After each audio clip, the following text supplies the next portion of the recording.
प्रभु राम देव भगवान अल्लाह खुदा ईश आदि नाम एक ही शक्ति के हैं। वो कैसा है, कहां है, कैसे मिलता है, किसने देखा है? ये प्रश्नवाचक चिन्ह पूर्ण रूप से हटाने के लिए अवश्य सुनिए जगत गुरु तत्वदर्शी संत रामपाल जी महाराज के अमृत वचन, सर्व पवित्र धर्मों के पवित्र शास्त्रों के आधार पर। परम पिता परमात्मा पूर्ण ब्रह्म सारी सृष्टि के रचनहार, सर्व दुख भंजन, सर्व सुखदाता, सारी सृष्टि के विधाता ये कबीर परमेश्वर जी हैं।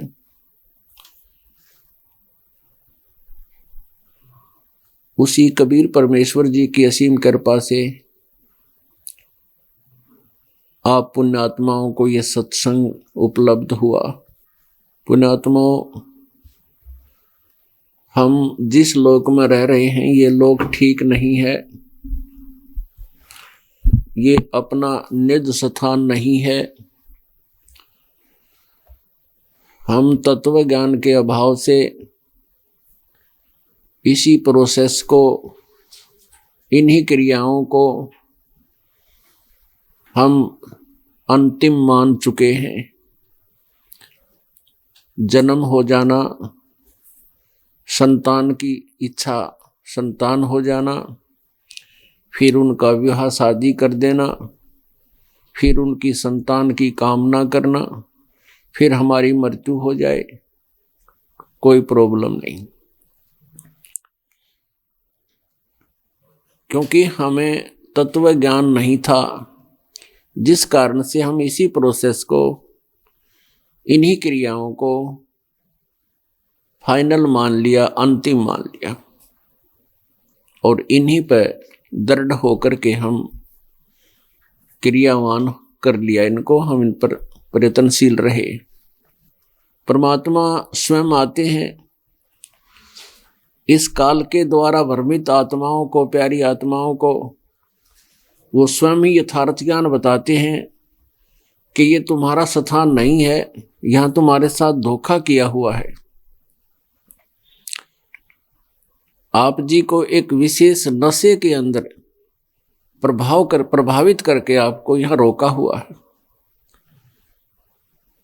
इन तीन गुणों का प्रभाव प्रत्येक प्राणी के ऊपर है। रजगुण ब्रह्मा जी का, विष्णु जी से सतगुण का, और शिव जी से तम गुण का।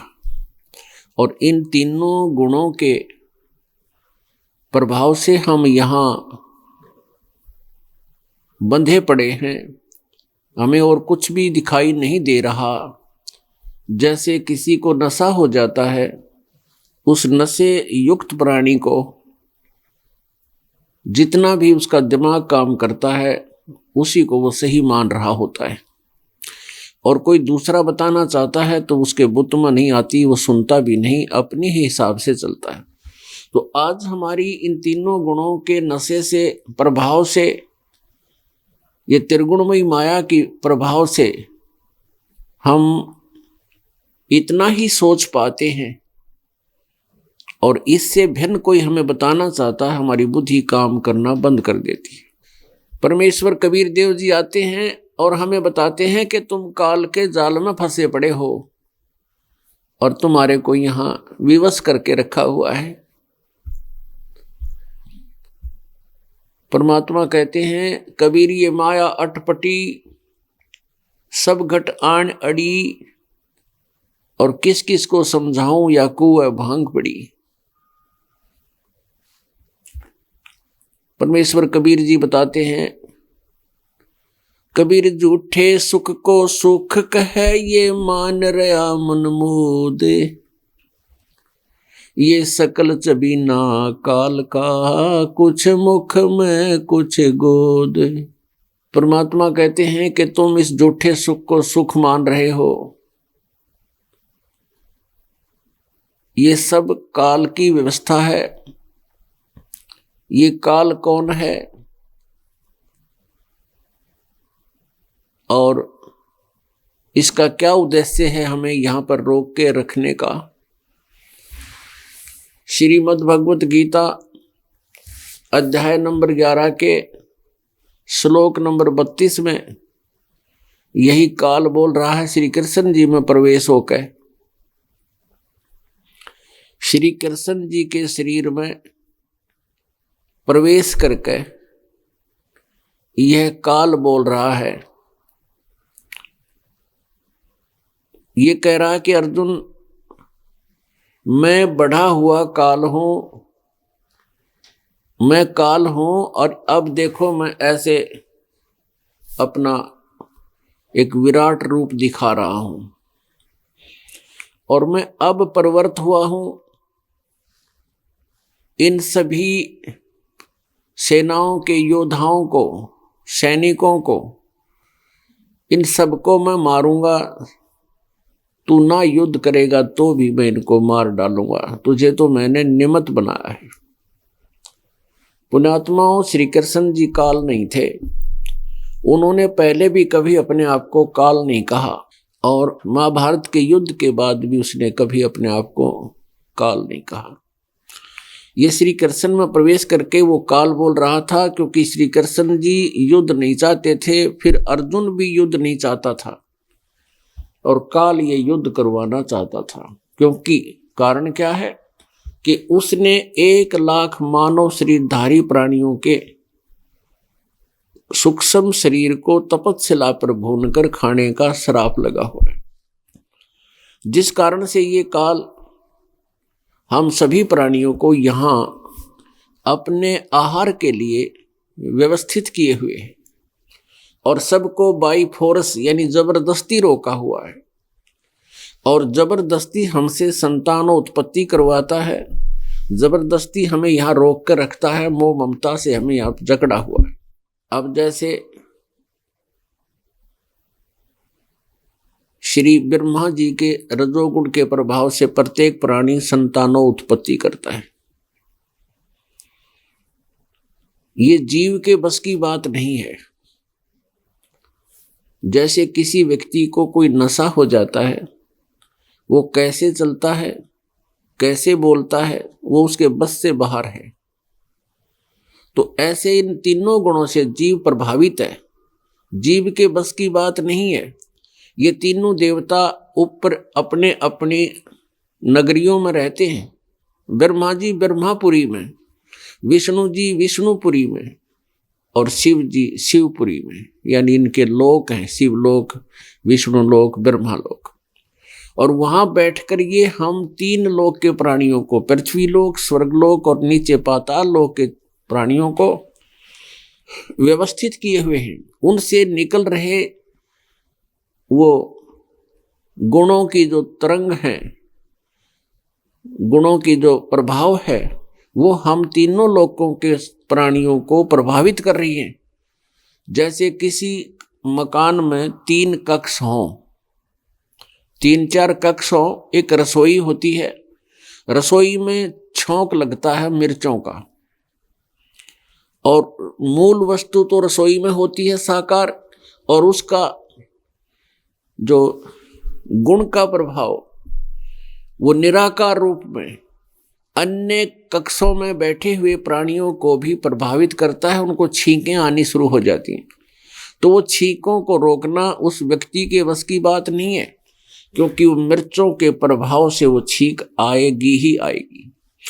ऐसे ही समझो, ये तीनों भगवान अपने अपनी नगरियों में, अपने लोकों में विराजमान रहते हैं, और वहां से उनके शरीर से निकल रहे गुण, ये तीनों गुण प्रत्येक प्राणी को यहाँ उस मिर्चों वाली छौंक की तरह प्रभावित करते हैं, विवश करते हैं। जीव के बस की बात नहीं। जैसे जब रजोगुण का प्रभाव होता है तो ये व्यक्ति संतानों उत्पत्ति करता है। आप देखते हो इसके विवश होकर के कितने कितने जुल्म कर ठानता है, और फिर यहाँ संसारिक सुख की चाह भी रजोगुण के प्रभाव से ही करता है। कार कोठियों की, ज्यादा धनवान बनने की ये इच्छा भी रजोगुण से होती है। फिर दूसरा गुण है सतोगुण। सतोगुण के प्रभाव से हम एक दूसरे में मोह इतना पैदा कर लेते हैं, हो जाता है बस की बात नहीं। बच्चों में ममता, संपत्ति में अपनापन, पत्नी में मोह, पति में मोह, बेटा बेटियों में मोह, माता पिता के अंदर ममता। तो जिस कारण से हम यहाँ एक दूसरे से चिपके रहते हैं और धीरे धीरे सभी को ये खा जाता है, हमारे पल्ले कुछ नहीं रहता। और तीसरा जो तमोगुण है वो भी हमारे अंदर प्रभावित रहता है। छोटी सी बात पर झगड़ा ठान लेते हैं, ना जाने के कहर टूट जा, कितना झगड़ा बढ़ जाता है, हिंसाएं हो जाती हैं, मृत्यु हो जाती है।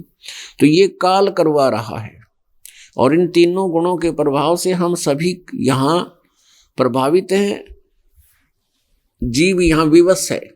तो इस काल के जाल को बताने के लिए परमात्मा स्वयं आते हैं कि जिस लोक को तुम अपना मान रहे हो, जिस घर को, जिस परिवार को आप अपना मानते हो, जिस संपत्ति को आप अपना मानते हो, ये तुम्हारी महाभूल है। क्या बताते हैं कबीर, काया तेरी है नहीं, ये माया कहाँ से हो, चरण कमल में ध्यान रखो, इन दोनों को खोए। आप मानते हो कि ये संतान मेरी है, संपत्ति मेरी है, कार मेरी है, कोठी मेरी है। परमात्मा कहते हैं ये एक दिन ऐसा होगा, ये शरीर तुझे कितना प्यारा है, इस शरीर की रक्षा के लिए आप कितना कुछ करते हो, रोगी हो जाता है, स्वस्थ होने के लिए अपनी संपत्ति भी बेच डालता है ताकि इलाज हो, मैं स्वस्थ हूं।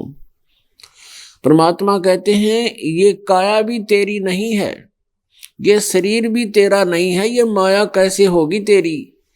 तो इस भूल को हटाने के लिए परमात्मा ने हमें ज्ञान दिया है। क्या बताया है, मानुष जन्म दुर्लभ है, मिले न बारंबार, जैसे तरवर से पत्ता टूट गिरे, वो बोर न लगता डर। क्या बताते हैं कि जैसे मानुष जन्म बार बार नहीं मिलता, ये बहुत ही दुर्लभ है, और आपके हाथ से एक बार ये शरीर छूट गया, मृत्यु होगी, तो आप ऐसे टूट गिरोगे जैसे वृक्ष से पत्ता टूट के गिर जाता है, वह पुनः स्थापित नहीं हो सकता। क्या बताते हैं परमात्मा,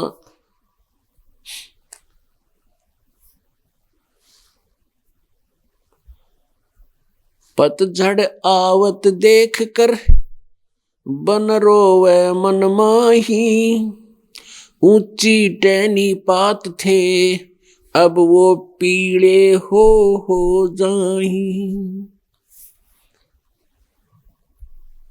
परमात्मा कहते हैं कि ये संसार ऐसे समझो जैसे एक वृक्ष हो,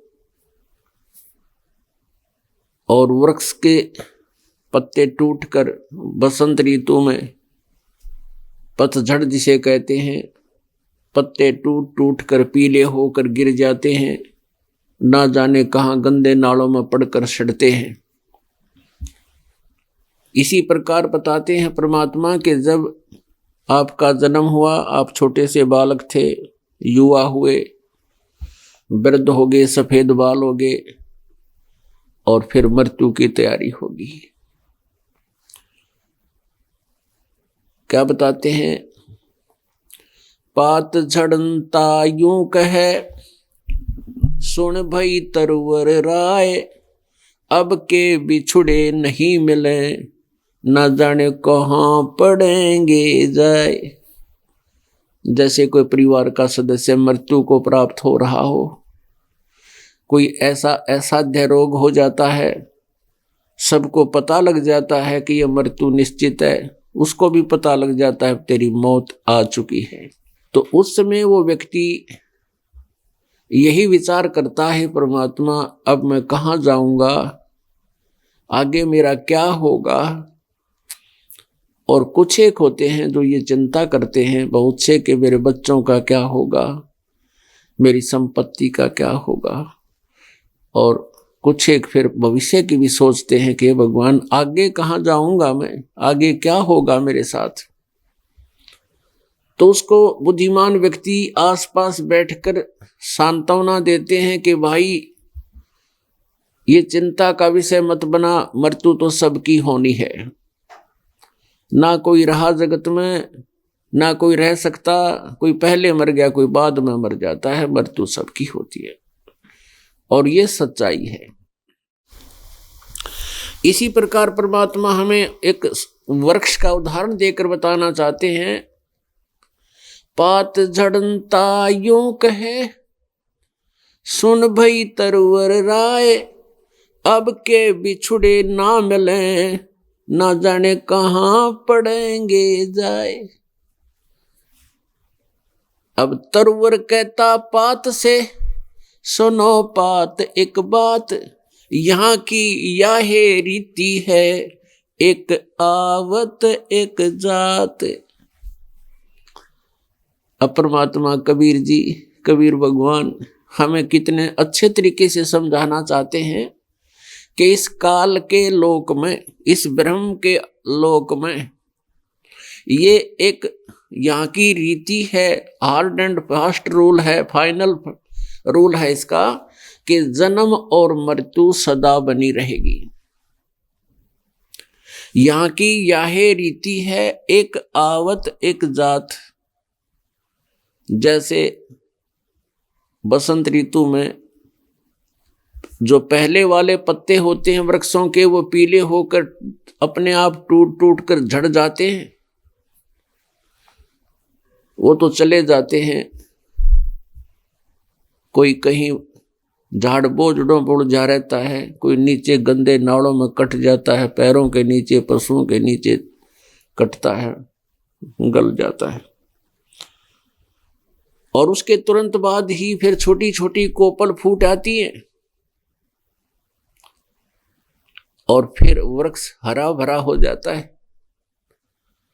और वो पत्ते एक वर्ष वो भी उसमें उछल कूद मचा लेंगे, फड़फड़ फड़फड़ कर लेंगे, 1 साल के बाद वो भी फिर इसी प्रकार दुर्गति को प्राप्त होंगे। तो क्या बताते हैं कि जैसे बूढ़ा मर गया, पोता पोती हो गए,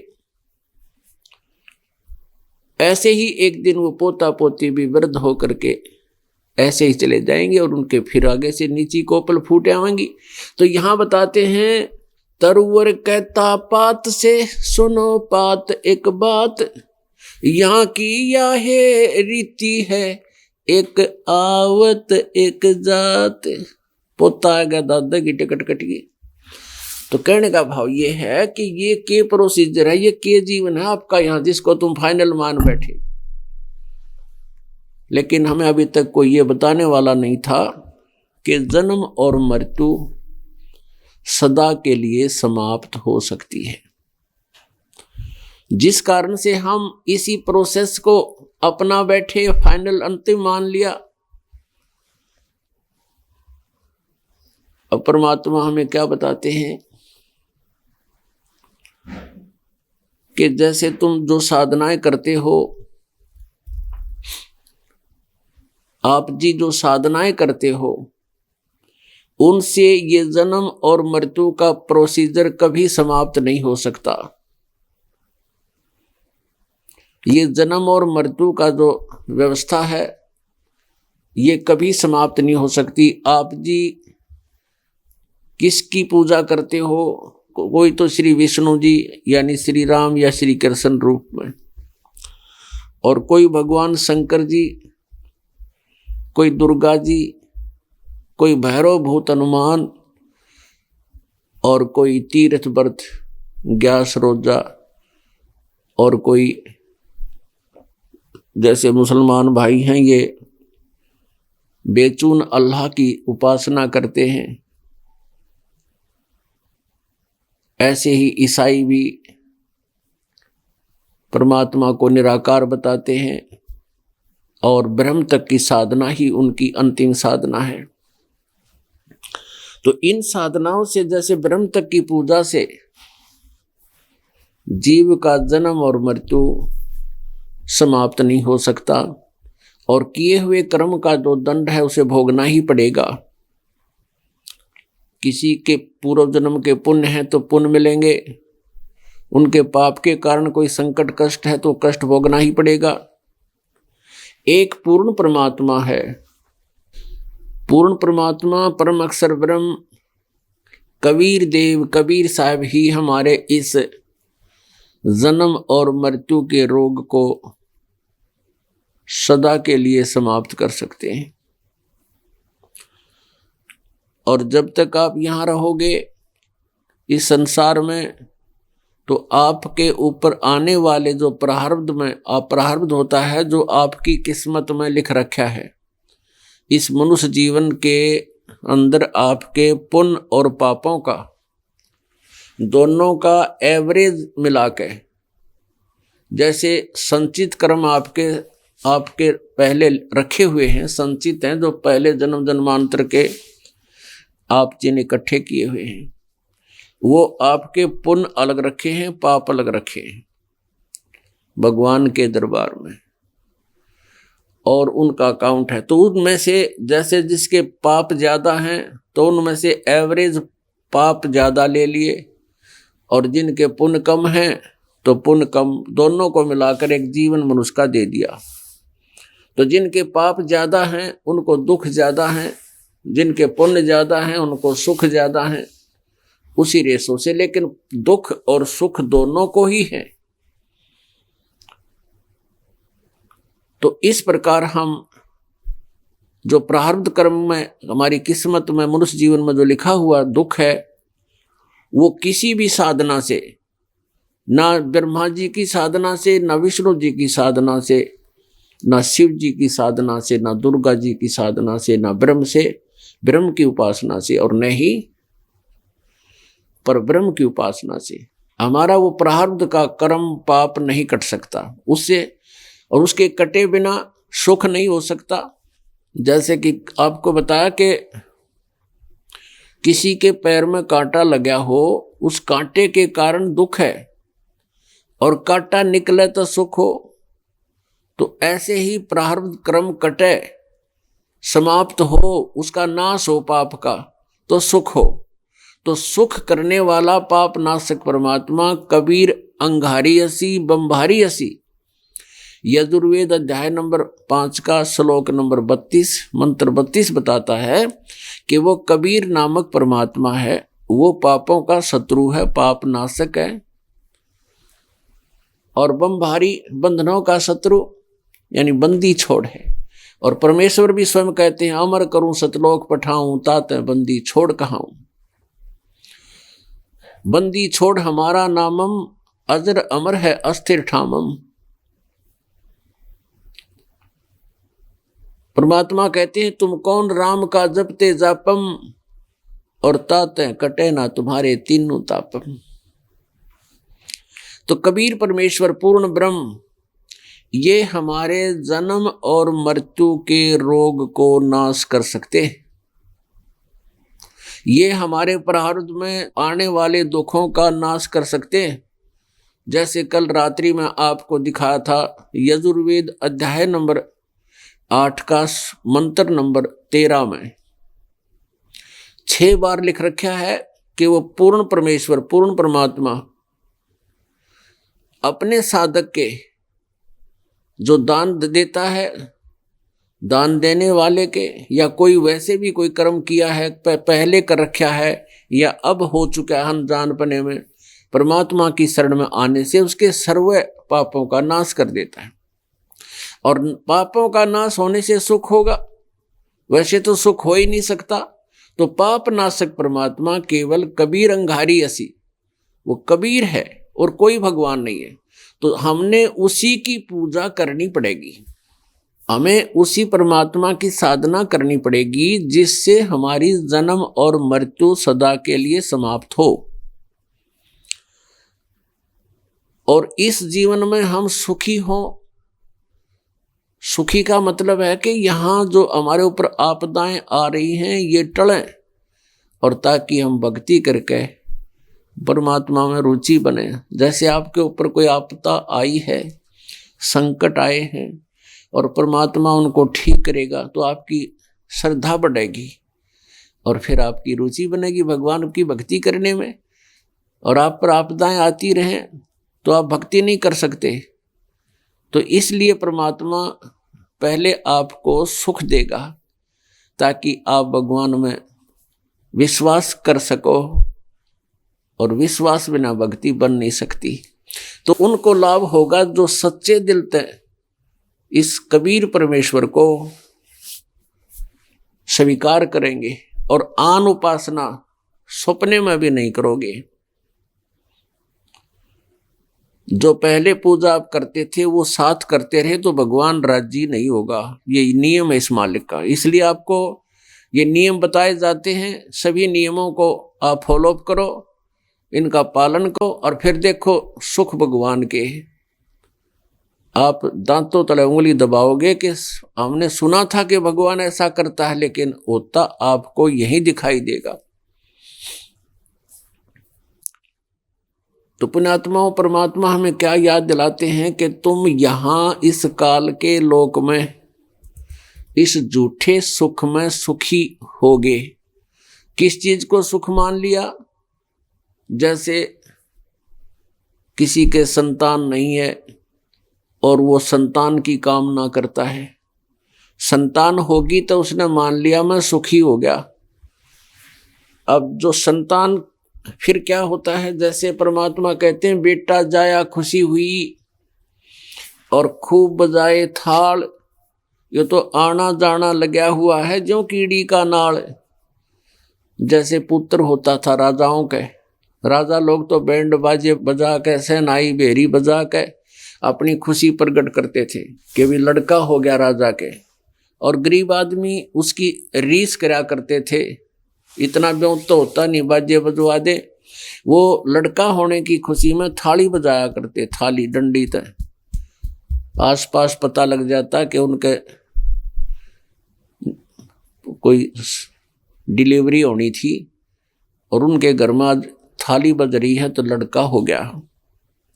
परमात्मा कहते हैं बेटा जाया खुशी हुई और खूब बजाए थाल, ये तो आना जाना लगा हुआ है ज्यों कीड़ी का नाल।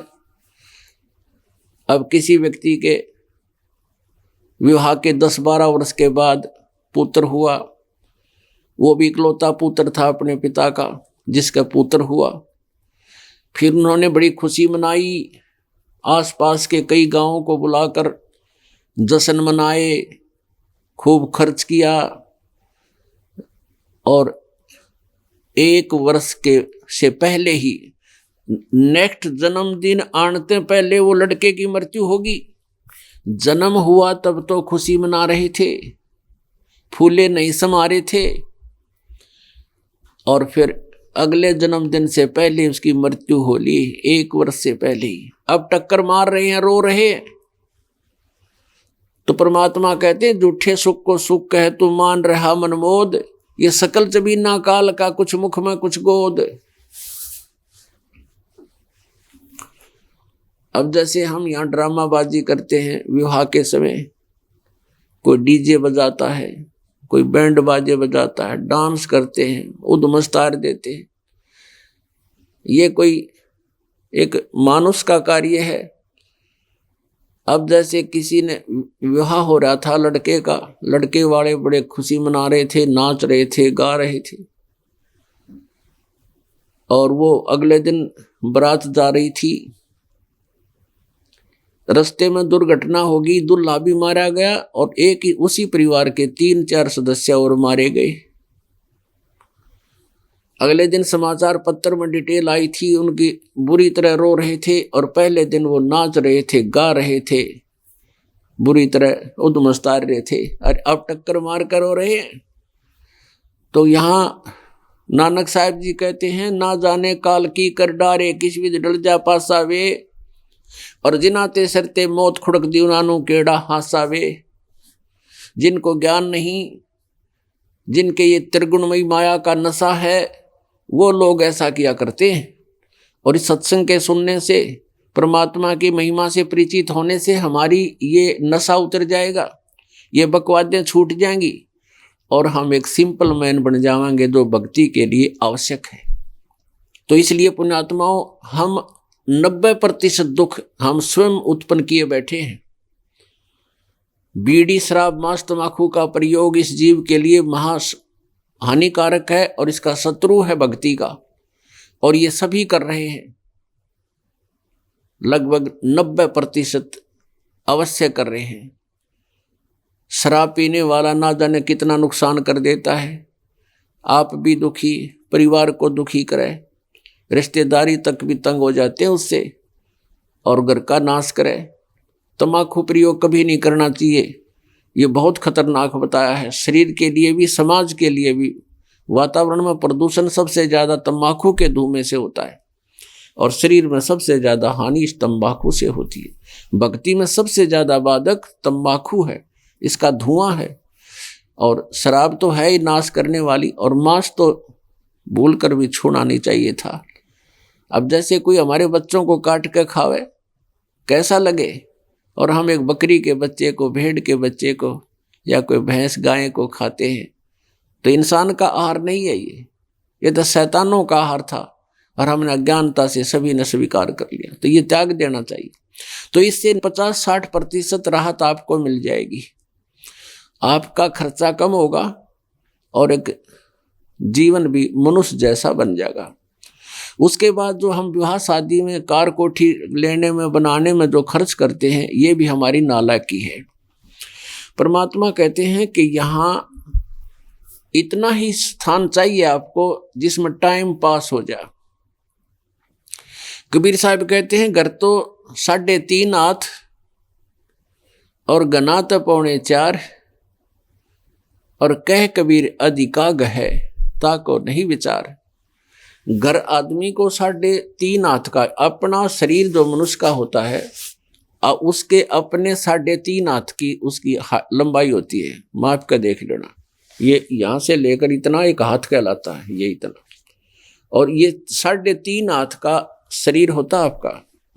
तो परमात्मा कहते हैं, आपने अपने शरीर को आपदाओं से बचाने के लिए, गर्मी सर्दी से बचाने के लिए 3.5 हाथ लंबा घर काफी है, और गणा करे तो 4.25 हो जाए।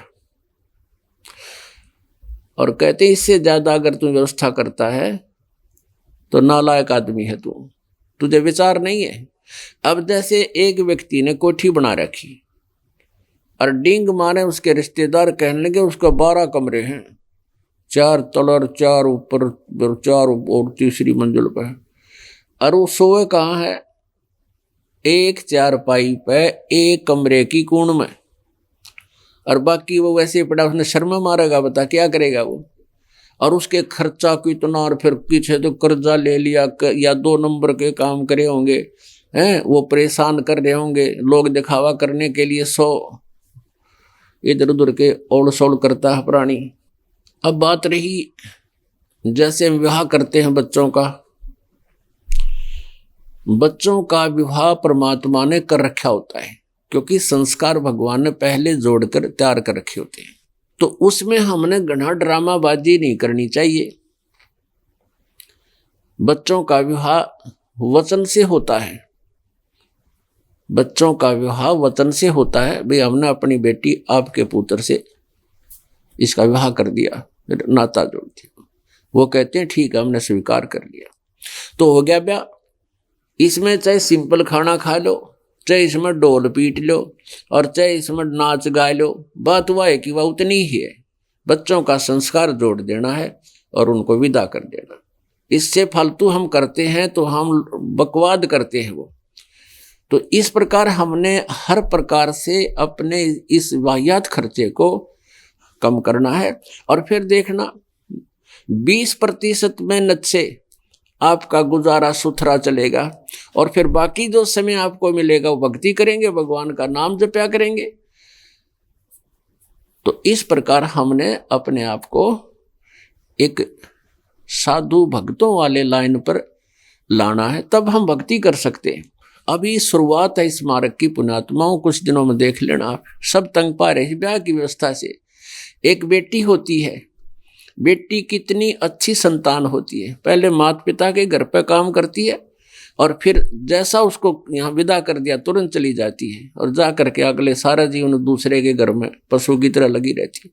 और आज बेटी हमें इतना कैर बना लिया, किस कारण से? उसके ऊपर एक अननेसेसरी खर्चा बना लिया, ब्याह का, दहेज का, ये दुश्मन बना लिया, अपने पैर पाप को आड़ा मार बैठे। अब ये सूत में नहीं आता क्योंकि रिवाज बन गई। और जिस कारण से बेटियों की मृत्यु गर्भ में करने लग गए, देख कैसे पापी बन गए हम। तो धीरे धीरे अब ये समाज में सुधार आएगा, सच्चाई से परिचित होंगे, हमारी संख्या भक्तों की बढ़ती चली जाएगी। तो फिर अभी तो समाज में विरोध बन जाता है, क्योंकि जैसे भगत की लड़की है, भगत से शादी करनी पड़ जाती है, तो उनके रिवाजें, उनके सारे वही सांग होते हैं। लेकिन भगत को चाहिए कि पहले खोल कर दे कि अकेली लड़की है मेरे पास, ना कोई दहेज दूंगा। और पुण्यात्मा और परमात्मा ने जहाँ संस्कार जोड़ रखे, उसने तोड़ कौन देगा, उसको रोक कौन देगा? हम डर जाते हैं, घबरा जाते हैं कहीं बेटी का ब्याह ना हो। ये भूल कर ना सोचना। फिर देखना परमात्मा की लीला कैसी करते हैं वो अपने, फिर वो परमात्मा साथ देंगे आपका, जब आप उसका नियम पालन करोगे। तो पहले तो हमने इस प्रकार अपने ऊपर जो वजन बेमतलब सिर पे रखा है, और फिर उसको उठाए फिर रहे हैं, रो रहे हैं, क्योंकि किसी के 2 लड़कियां हो जाती हैं। और आजकल जैसे विवाह की प्रथा चली हुई है, उसके लिए मरण हो जाता है। सारा दिन चिंतित रहता है, किसी से कर्जा लेता है, कुछ करता है, कुछ करता है। और जब आपका ये सारा जो है ना व्यवस्था बदल जाएगी, फिर देखना कितना हल्का फुल्का महसूस करोगे। तो हमने पहले तो ऐसा हल्का होना है। और जिस भगत के लड़के का विवाह है, तो उसको तो कहना ही क्या है, साफ कह दे अगले को, मुझे लड़की चाहिए, इससे एक्स्ट्रा कुछ नहीं, 2-4 भगत जाएं, अपना उनका भोजन पानी जैसा सिंपल सा करे और बच्चे को विवाह के घर ले आवे। इस तरह आप सुधार लाओ, अपने आप में भी सुधार करो, समाज में भी फर्क पड़ेगा धीरे धीरे।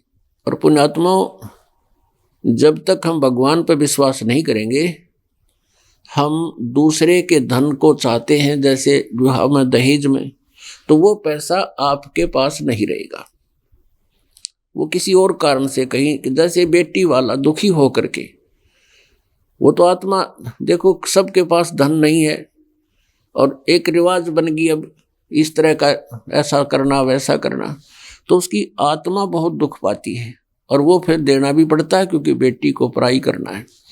तो वो दिया हुआ धन अगले को कभी नहीं रास आता, लेकिन हम अंधे होकर घसीट रहे हैं इसको। तो इस प्रकार हमने पाप से भी बचना है, अपने ऊपर किसी का कर्जा नहीं होने देना, क्योंकि हमने मोक्ष चाहिए। तो मोक्ष के लिए हमने यहाँ से हर प्रकार से अपना बोझ हल्का करना है, पापों से डरना है और परमात्मा का सत्य सुमरण करना है। अपने आत्मा प्रसंग चल रहा है कि हम यहाँ काल के जाल में फंसे हुए हैं और यहाँ जन्म और मृत्यु के रोग से हम ग्रस्त हैं। जब तक हमारा जन्म और मृत्यु का रोग नाश नहीं होगा, तब तक हम सुखी नहीं हो सकते। परमेश्वर कबीर देव जी हमें बताते हैं,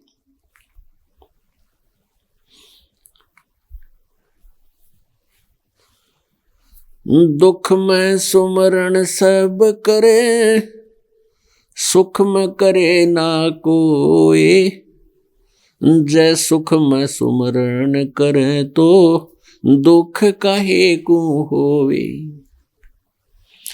कबीर सुख में सुमरण किया नहीं, दुख में करते याद, कहे कबीरता दास की ही कौन सुने फरियाद। परमात्मा कहते हैं, जब तुम इस झूठे सुख को सुख मान रहे हो, क्योंकि घर में कोई आपत्ति आई नहीं, शरीर स्वस्थ है, तब तक तो आप भक्ति करते नहीं। ऐसा भी नहीं है कि आप भगवान को नहीं चाहते, लेकिन चाहते हो परंपरागत तरीके से, जो परंपरा चल रही है आपकी, उन्हीं को आप फाइनल मान रहे हो। जैसे कोई किसी देव को पूजता है, कोई ईष्ठान को पूजता है, तो 1 वर्ष में या 6 महीने में वहां मत्था टेक आना, वहां 100-200 रुपये चढ़ा देना और सुबह शाम को छोटी मोटी आरती कर लेना, तो उसको हम पूजा मानकर उसी पर आश्रित हैं और फिर भी हमें सुख हो रहा है। जैसे एक इष्ट की पूजा पूरा गांव कर रहा है और उस गांव में कुछ ऐसे व्यक्ति हैं जो उनको करते करते भी महादुखी हैं, तो वो उनको छोड़कर फिर कहीं और भी ट्राई करते हैं कि कहीं हमें राहत मिले। और जो सुखी हैं, अब सुखी कौन होता है? जिसने पिछले जन्म जन्मांतर में घने पुण्य कर रखे हैं और ज्यादा पुण्यों के प्रभाव से उसके संस्कार में, इस जीवन में, इस किस्मत में उनका पुण्य घने लिख रखे। तो जब तक पिछले जन्म के पुण्य चलेंगे, आपके साथ रहेंगे, खर्च नहीं होंगे, तब तक वो प्राणी सुखी रहेगा। और जब वो पुण्य उसके समाप्त हो जाएंगे, फिर शुरू होगा पापों का दौर। तो पहले वो जो क्रियाएं करता था, जो साधनाएं करता था, जो पूजाएं करता था, वो सोच बैठा था कि इन्हीं पूजाओं से आज मैं सुखी हूं, और फिर उन्हीं पूजाओं के करते करते ऐसा घर पर नरक बन गया और कोई लाभ नहीं हुआ, सब दुख आ गए। तो फिर वो सोचता है कोई ऐसा स्थान, कोई संत खोजूं जिससे मुझे लाभ मिला। पहले तो झाड़े जंतरा वाले के चक्कर में जाता है, फिर उसका सौभाग्य हो तो कोई संत की तरफ भी प्रेरित हो जाता है। तो कहने का भाव ये है कि जब तक पिछले जन्म का वो पुण्य था, तो वो चाहे पाप करे था, चाहे मांस खावा था, चाहे शराब पीवा था, चाहे चोरी करे था, डाके मारे था, रिश्वत ले था, किसी ने दुखी करे था, वो फिर भी सुखी था, क्योंकि वो पुण्य उसका पूर्व जन्म का चल रहा था। तो वो ये सोच बैठा था कि मैं कोई भक्ति भी नहीं करता विशेष और सारे पाप भी कर रहा है और फिर भी सुखी है। तो पिछले जन्म के जो पुण्य जब तक चले, तो उसने चाहे कितने उद्मस्तारे, उस पर कोई असर नहीं बना, क्योंकि परमात्मा उसको पूरा देता है जो जिसने कर रखा है। तो पिछले जन्म की जब वो बैटरी चार्ज कर रखी थी, आगे चार्जर लाया नहीं, आगे ठीक भक्ति करी नहीं, तो जब तक वो बैटरी इन्वर्टर की पहले की चार्ज है, तो वो अपना सारा काम कर रही है, पंखा भी चल रहा है, बल्ब भी जग रहा है, लेकिन चार्जर नहीं है तो उसकी क्षमता है, वो समाप्त होगी। तो जब वो बैटरी डिस्चार्ज हो जाती है, फिर एकदम सारी सुविधाएं बंद हो जाती हैं, फिर ना पंखा चल रहा है और ना बल्ब जग रहा है। तो पुण्यात्माओं, जिनके पूरे जन्म की बैटरी चार्जड है, उनको आज सुख है। कोई आईएएस अफसर है, कोई आईपीएस है, कोई मंत्री बना है, कोई प्रधानमंत्री बना है, कोई एमएलए बना है, कोई सेठ बना है, कोई अच्छी और पोस्ट प्राप्त है, या कोई धन घना है उसके पास, और संतान भी ठीक है, उनकी शादी विवाह भी मौज से कर रहा है, तो वो सुखी है अभी तक, क्योंकि उसके पूर्व जन्म की बैटरी चल रही है। और आगे हमें पता है कि उसने चार्जर नहीं लगा रखा, तो एक दिन ऐसी दुर्गति होगी, सोच भी नहीं सकता। जैसे सन 2005 में हरियाणा के 2 मंत्री, एक तो हिसार का बहुत बड़ा सेठ इंडस्ट्रियल था, वो मंत्री बना, और एक और अपने ही हेलीकॉप्टर में जा रहा था, उसके साथ वो मंत्री और चढ़ लिया, शपथ ली थी, 10 दिन हुए थे, और हेलीकॉप्टर का एक्सीडेंट हो गया, दोनों मर गए 1 सेकंड में। अब उससे पहले उन्हें सोचा भी ना था कि थरीगल न्यू बनेगी, क्योंकि नए नए मंत्री पद की शपथ ली, पता नहीं क्या उमंग थी। तो परमात्मा कहते हैं झूठे सुख को सुख है, ये मान रहा मनमोद, ये सकल चबीना काल का, कुछ मुख में कुछ गोद। अब पीछे आपने अखबारों में पढ़ा, एक पोलैंड देश का पूरा मंत्रिमंडल, यानी 95 सदस्य थे, एमएलए एमपी मंत्री, और एक ही जहाज में बैठ कर कितने शोक व्यक्त करने जा थे किसी का, और दुर्घटनाग्रस्त हो गया विमान, 95 के 95 मर गए। अब बता, यू के सांग होया, 1 मिनट की फुर्सत नहीं थी रे, पता नहीं कहाँ पशु पक्षी बने फिर रहे होंगे। अब पीछे एक आंध्र प्रदेश का मुख्यमंत्री, एक अरुणाचल प्रदेश का मुख्यमंत्री हेलीकॉप्टर से के एक्सीडेंट होने से 3-4 दिन में तो उनकी लाश मिली थी और उनकी पता नहीं क्या उमंग थी। तो जब तक वो बैटरी चार्ज थी सारे सुख उनको प्राप्त थे काल की तरफ से, और आगे चार्जर ठीक नहीं था तो एक कदम वह बैटरी ऑफ होगी और सारी सुविधाएं खत्म होगी।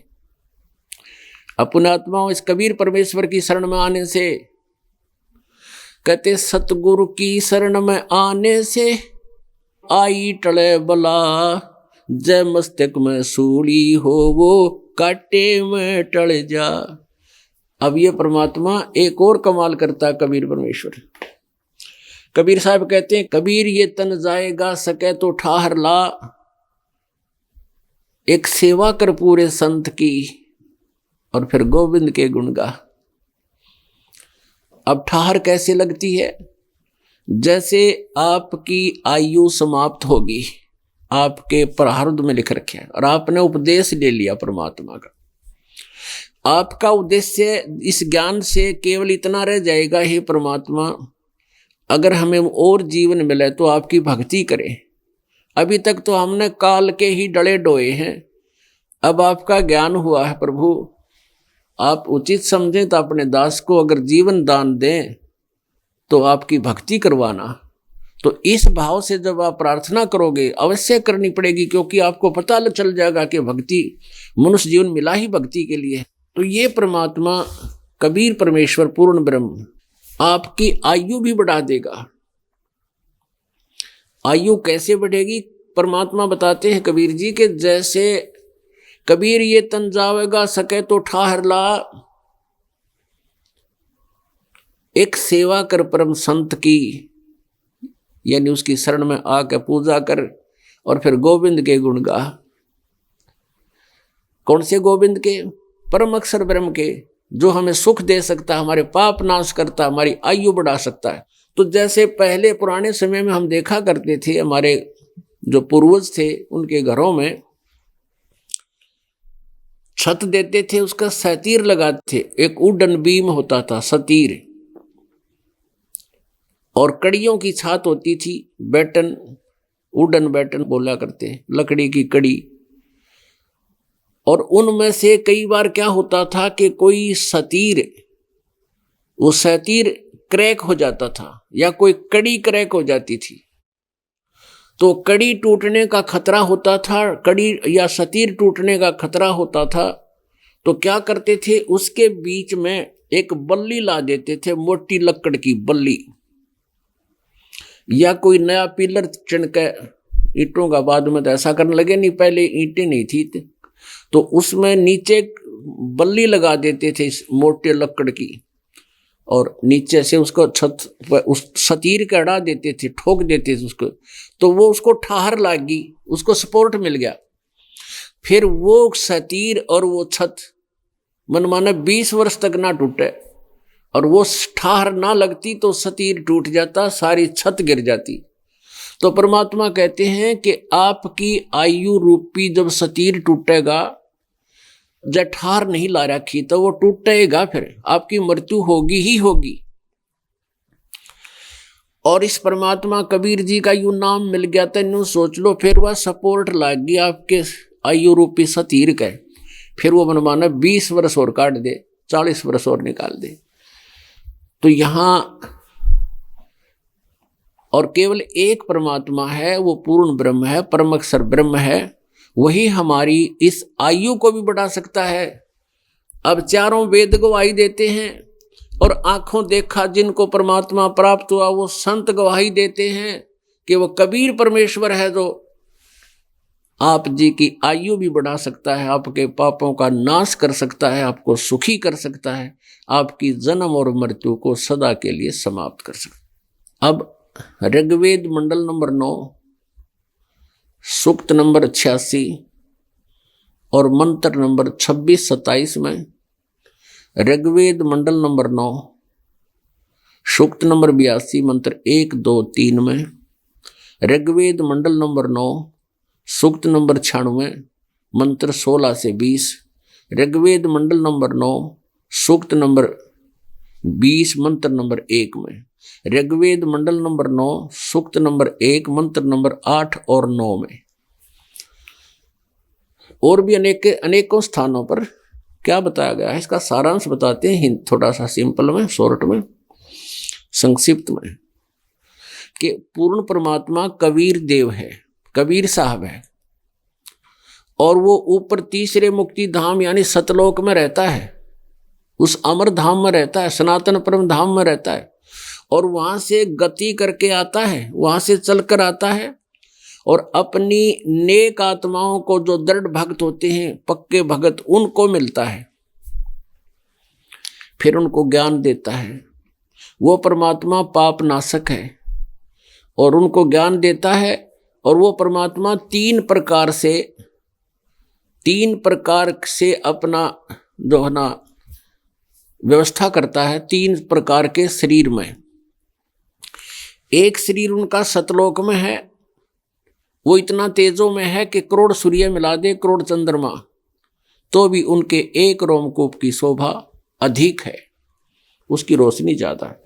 तो वो परमात्मा सतलोक के अंदर ऐसे सतपुरुष रूप में रहते हैं, और वही परमात्मा अन्य जो यहाँ हमारे लिए तीनों लोकों में प्रवेश करके सबका धारण पोषण करने के लिए, हमें यहाँ से भक्ति प्राप्त कराने के लिए, ज्ञान देने के लिए, और आत्मा को भक्ति युक्त करने के लिए, भक्ति ही आत्मा का पोषण है, और भक्ति की शक्ति से इसको यहाँ भी सुख मिलते हैं, और सतलोक भी ये भक्ति की शक्ति से ही जाएगा।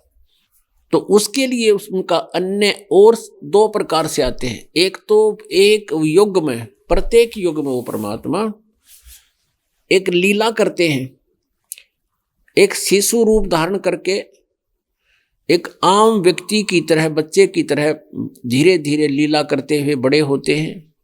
जैसे कलयुग में सन 1398 में, संवत 1455 ज्येष्ठ सुदी पूर्णमासी, जेठ तृतीया की पूर्णमासी को वो परमात्मा अपने अमर लोक से, सनातन परम धाम से, सतलोक से चलकर यहाँ आए, एक कमल के फूल पर शिशु रूप धारण किया, एक बालक का रूप धारण किया। वहाँ से उनको नीरू नीमा नाम के एक दुल्हा दंपति जो निसंतान थे वो उठा कर ले गए। धीरे धीरे लीला में तरीके से परमात्मा बड़े हुए, और जब वो 25 दिन के हो गए तब तक उन्होंने कुछ भी आहार नहीं किया।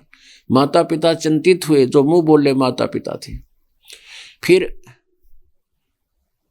परमेश्वर ने लीला की, एक कुंवारी गाय लाई गई, और कुंवारी गाय ने फिर दूध देना शुरू किया, और कुंवारी गाय का दूध परमात्मा कबीर जी ने पान किया। ये नियम है कि वो परमात्मा जब आता है शिशु रूप धारण करके, वो ऐसी लीला करता है।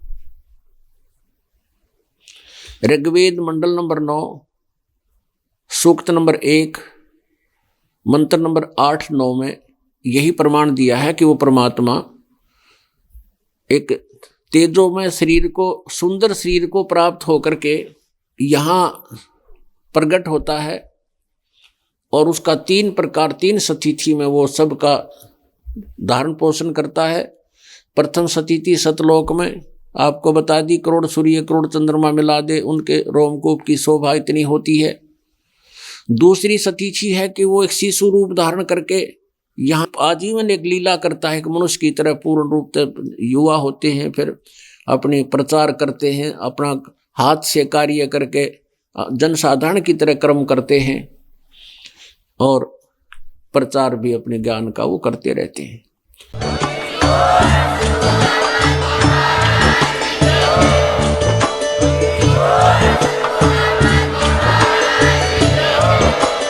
आप सुन रहे थे जगत गुरु तत्वदर्शी संत रामपाल जी महाराज जी के मंगल प्रवचन। अधिक जानकारी के लिए विजिट कीजिए हमारी वेबसाइट www.jagatgururampalji.org।